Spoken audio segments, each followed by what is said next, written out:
Queria começar essa rodada com o Paulo Figueiredo. Vai lá, Paulo. Deputada, muito obrigado por ter aceito nossa entrevista, e queria dizer aqui que nem sempre nós concordamos em termos de opinião, mas eu admiro muito a sua coerência e autenticidade com que a senhora manifesta as suas opiniões. Especificamente nesse caso, é um deles onde nós temos opiniões diferentes, principalmente na questão da cobertura da imprensa. Eu acho que a imprensa não estava fechada com o PT, os jornais todos do Brasil deram ampla cobertura à Lava Jato, e não só deram ampla cobertura, mas noticiavam fatos sigilosos dos processos rotineiramente, né? Tem um blog aí conhecido na internet que ficou famoso praticamente como assessoria de imprensa do Sérgio Moro e do Dallagnol. Esse blog, inclusive, contratou alguns procuradores, o Sérgio Moro, depois para escrever lá, e num claro conflito de interesse, eles sempre publicavam informações que eram sigilosas de processo. Especificamente sobre o caso do Deltan Dallagnol, eu concordo com a análise da deputada de que o juiz tem que fazer a análise dos fatos na época em que eles aconteceram. E na época que eles aconteceram, o Lula ele estava ali sendo acusado, o juiz sequer tinha aceito a denúncia, né, a respeito dele. E as informações que foram apresentadas pelo Ministério Público, não só neste caso, tá, deputada? É importante dizer, porque é público aqui que eu considero o Lula um bandido muito maior, inclusive, do que os processos penais refletiram. Mas não só neste caso, em inúmeros casos da Lava Jato, houve um processo de difamação contínuo. E a minha pergunta é, quando um procurador se manifesta com informações e adjetivos que não estão contidos dentro dos autos, isso precisa haver consequências. Depois as acusações que ele faz, de uma maneira ou de outra, não se provam verdadeiras. Isso precisa haver consequências. Não existe nenhuma profissão onde você possa errar impunemente sem que haja consequência. E a minha pergunta é, quais devem ser as consequências para o Ministério Público, para a Polícia Federal, quando eles agem, e no caso agora, por exemplo, do Supremo Tribunal Federal, que está destruindo a reputação e a vida do Alan dos Santos, eu entendo que são fenômenos parecidos. Quais devem ser as consequências para quando os agentes da lei utilizam a imprensa e a fé pública que tem para destruir a reputação de alguém? Veja, quando tem dolo, né, quando tem confecção de provas, indução, né, você pode ter, além de uma responsabilização civil, uma responsabilização criminal, né, uma denunciação caluniosa, uma fraude processual, a depender até uma organização criminosa. Você tem dolo de construir uma acusação contra uma pessoa. Infelizmente eu já vi isso, né, na condição de advogada. Destrói a vida da pessoa. Agora, quando você dá visibilidade para conseguir ter força para fazer um trabalho, é algo muito diferente. Mas como ter força, deputada? Me explica essa questão do ter força.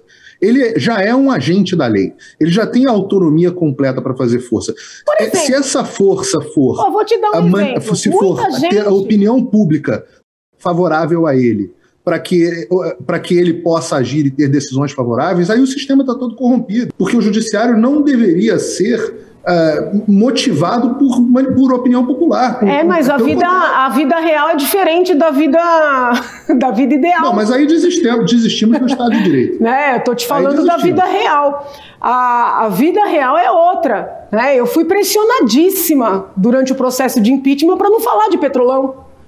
Porque Petrolão implicava figuras outras, poderosíssimas. Então, assim, tem uma coisa que é o mundo ideal, outra coisa é o mundo real. É uma pessoa inocente que é acusada. Chega no escritório de advocacia, olha, quem tem que provar é a acusação.